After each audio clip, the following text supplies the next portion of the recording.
C'était quoi la première vidéo que tu as vue sur YouTube? Ça doit être une vidéo du gros JDG.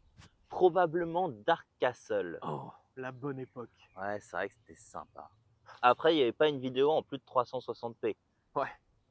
Enfin bon, vu ce que les gens consomment aujourd'hui, c'est pas la 4K qui a amélioré la qualité du bousin, hein. Bon, tu vas me faire croire que toutes tes vidéos préférées datent d'avant 2015. Non, enfin pas toutes. Mais reconnais qu'il y avait quand même un charme en plus à l'époque avec SLG, Antoine Daniel, Hmm.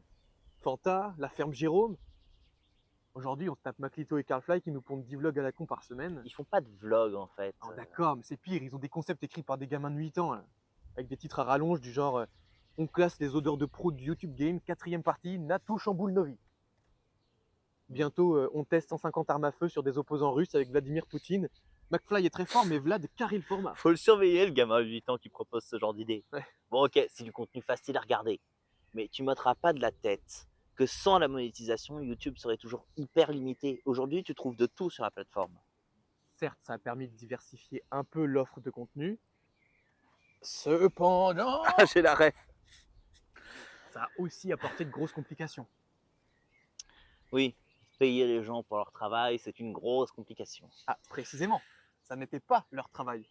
Une fois que ça l'est devenu, on est entré dans une course à la productivité, forcée par un algorithme capricieux et opaque, qui a poussé la plateforme vers un évident staccanovisme. Ah ouais, un scatanovisme. Moi aussi, ça, c'est ce que c'est. Bon, en gros, c'est devenu l'usine, quoi. Avec tous les problèmes qui s'en suivent. La course au format du moment qui pousse les créateurs à faire quelque chose qui plaît plutôt que quelque chose qui leur plaît, sauf Jérôme YouTube. La nécessité de maintenir une croissance perpétuelle pour rester référencé, qui mène à une surcharge de travail et souvent au burn-out, puis à la dépression, alcool, drogue, suicide par défenestration. Bon, ok, mais des environnements toxiques et des burn-out, il y en a partout, dans tous les métiers. Ok, il faut une bonne balance et un double vitrage. Mais justement, en faire un métier avec un budget, ça a permis de voir éclore des trucs qui n'auraient pas été possibles quand YouTube c'était juste une passion. Comme dans tout art d'ailleurs. La qualité de sa pratique franchit de nouvelles frontières une fois qu'arrivent des financements. Ces 2 mois, tu peux me citer. Bah, la qualité de la forme, d'accord. Mais sur le fond, typiquement, Carlflo et McFly, on peut pas... Est-ce que tu as vu seulement une seule de leurs vidéos au lieu de critiquer? Ah ouais, c'est tout vu. Et maintenant, il y a des dizaines de personnes qui bossent avec eux. YouTube, c'est devenu la télé. Et Oui, avec une plus grosse liberté d'expression. ouais, ça, c'est débattable. Non mais bref, on a perdu l'ambiance bon enfant amateur des débuts. Tu vois, genre même sur des gros concepts, même sur des gros événements, comme le GP Explorer, incroyable au demeurant, je dis pas, mais juste, on se serait cru sur Canal+. Maintenant, la plateforme, elle est formatée comme n'importe quelle industrie, en fait.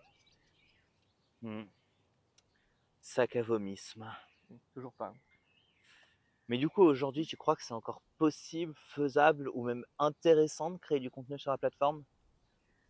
En théorie, rien nous en empêche, hein. Mais dans les faits, si t'as ni financement, ni visibilité, ni un concept de fou furieux, faut pas s'attendre à grand chose. Ouais, j'avais une idée de concept, mais du coup, tu m'as refroidi.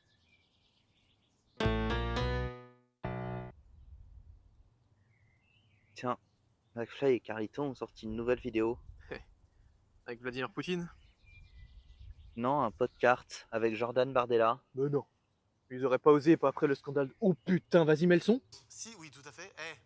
Prenez bien là le ton provocateur qui est le vôtre. Ah, moi, ça me dérangerait pas de sucer une queue. Mais évidemment que je suis content.